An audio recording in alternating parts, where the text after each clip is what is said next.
We're joined by Dr. Monty Slachwayo Davis, an infectious disease physician at the John Cochrane VA Medical Center, and she's also on the St. Louis City Board of Health. Doctor, it's always great to have you here with us. So let's just start with that Delta variant. I feel like we keep hearing about it almost every single day, and so many folks are saying, don't worry, don't worry. If you're vaccinated, you're still protected. But truly, how much should this Delta variant be a concern to us as the country, but also individually if you are vaccinated? So the hard truth is this: if you are vaccinated, you are protected. We know this from data coming out of the United Kingdom. We know this even here. We know that people that got both of their shots, in the case of Pfizer and Moderna, and certainly people who got their one shot with the Johnson & Johnson, fare well against this. Most of the new cases are in unvaccinated people. And a lot of those now, we heard that statistic, 50% of new cases attributable to the Delta variant. So unfortunately, a line has been drawn in the sand. If you are unvaccinated, you are at risk. And the population that my heart goes out to, that I hear the most from, that I get emails and DMs, are parents whose children are not yet eligible to be vaccinated.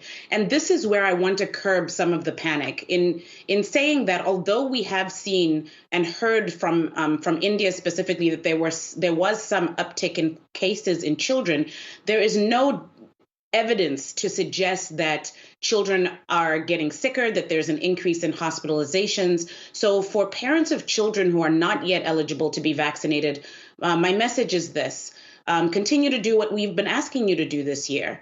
Mask up when you are in public spaces, outdoors better than indoors, and social distancing, hand washing, these things work. We know that data will be available at the end of this summer, and we're hoping that we can vaccinate kids in the fall, all children. But until then, there is no need to panic.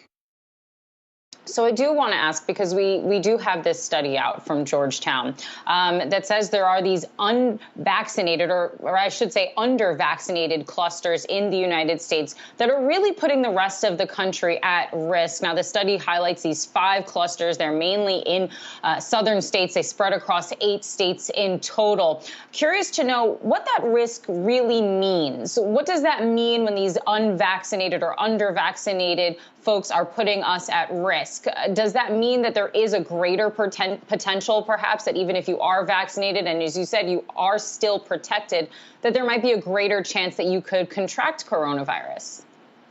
You know me, I like to simplify things. And the way that I like people to understand this is, if we continue to have these clusters of under-vaccinated regions, we just won't get to herd immunity. And if we don't get to herd immunity, we will not reach our new normal. We're all tired.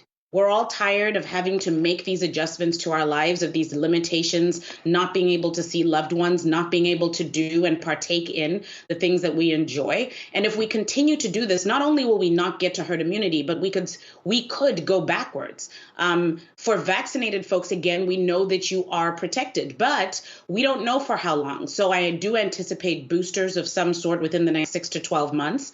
And again, for people who choose that level of protection, I have no concerns for them. However, what happens to us as a community, what happens to us as a country, one death is too many when we have preventative measures available. So that is the greater concern. It is a community concern, and it is a concern of our new normal, our ability to live the lives that we all so desperately crave.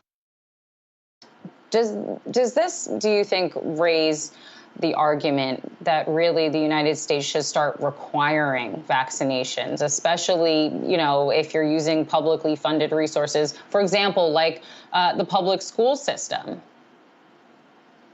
It's a difficult and an excellent question, in that we have seen studies from prior vaccination times and other epidemics where data around mandatory vaccines show that such policies do not move the needle that much.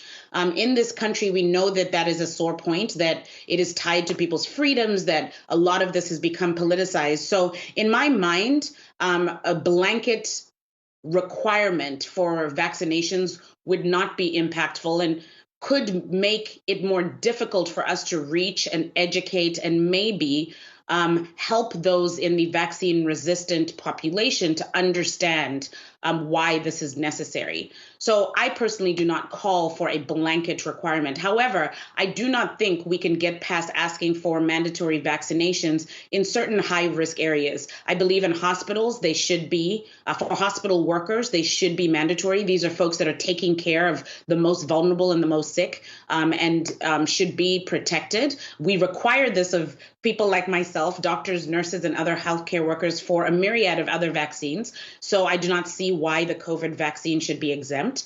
And certainly in schools, we always talk about children, but our teachers are essential and frontline workers, and they deserve to be protected too.